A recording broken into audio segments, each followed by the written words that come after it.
ကဲတက်စီတွေရင်းနေစီတွေဝေမရတော့လောကမစီရတော့မဆိုင်ကမစီရတော့မဆိုရင်နေကြတဲ့သူတွေအတွက်ကျွန်တော်ဒီနေ့တည်ငောင်းလေးတစ်ခုပြောပြချင်ပါတယ်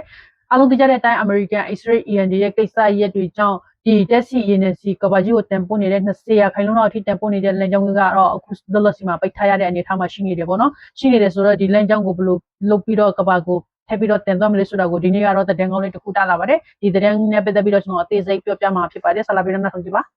ကမ္ဘာရေနံဈေးကွက်အတွက်အရေးပါသောဆော်ဒီအာရေဗျသည်ရေနံတင်ပို့ရေးလမ်းကြောင်းကိုအစားထိုးအသုံးပြုမှုစတင်နေကြောင်းသိရပါတယ်။ပုံမှန်အားဖြင့်ဆော်ဒီရေနံရစုဟာ Persian Gulf ကနေ Strait of Hormuz ကိုဖြတ်ပြီးကမ္ဘာဈေးကွက်များသို့တင်ပို့များဖြည့်တင်ပို့လေးရှိပါတယ်။ဒါပေမဲ့လက်တလောဒေတာတွင်လုံခြုံရေးတင်းမာမှုများကြောင့်အဆိုပါလမ်းကြောင်းမှာအန်ဒီရဲများလာနိုင်တဲ့အတွက်ဆော်ဒီနိုင်ငံကအခြားလမ်းကြောင်းတစ်ခုကိုအသုံးပြုလာနေပါတယ်။သတင်းများအရအရှိဘက်ရှိရေရိုင်းထုတ်လုပ်ရေးနမြင်များမှရေနံကို pipeline များဖြင့်နိုင်ငံအနောက်ဘက်ရှိရန်ပူစိတ်ကမ်းသို့ပို့ဆောင်ပြီးထိုနေရာမှ Red Sea လမ်းကြောင်းဖြင့်နိုင်ငံတကာဈေးကွက်များသို့ဆက်လက်တင်ပို့နိုင်ရန်ပြောင်းလဲအသုံးပြုနေကြောင်းသိရပါတယ်။အဆိုပါ pipeline ကို Saudi Aramco ကစီမံခန့်ခွဲနေပြီးတနေ့လျင်တန်းချီသောဘဲရဲအရေးအသွေးရေနံများကိုပို့ဆောင်နိုင်သည့်စွမ်းရည်ရှိတယ်လို့သိရပါတယ်။ဒီလမ်းကြောင်းကိုအသုံးပြုခြင်းဖြင့် Strait of Hormuz ကိုမဖြတ်ဘဲရေနံတင်ပို့နိုင်တဲ့အခြေအနေကိုဖန်တီးပေးနိုင်ပါတယ်။စွမ်းရည်လေးလာသူများကလည်းဒီအပြောင်းလဲဟာကမ္ဘာစွမ်းရည် supply မကျသွားစေရန်အရေးကြီးတဲ့ backup route တစ်ခုဖြစ်လာနိုင်တယ်လို့သုံးသပ်ထားကြပါတယ်။ဒါကြောင့်ဆော်ဒီအာရေဗျ၏ယခုလမ်းကြောင်းအစားထိုးအသုံးပြုမှုဟာဒေတာရင်းတင်မာမှုများရှိနေတော့လေကမ္ဘာစွမ်းရည်ဈေးကွက်တည်ငြိမ်ရေးကိုထောက်ပံ့ပေးနိုင်တဲ့အရေးကြီးတဲ့လှုပ်ရှားမှုတစ်ခုဒီတန်းကိုတော့ကျွန်တော်တို့ data တဲ့ဌာနနဲ့အတူ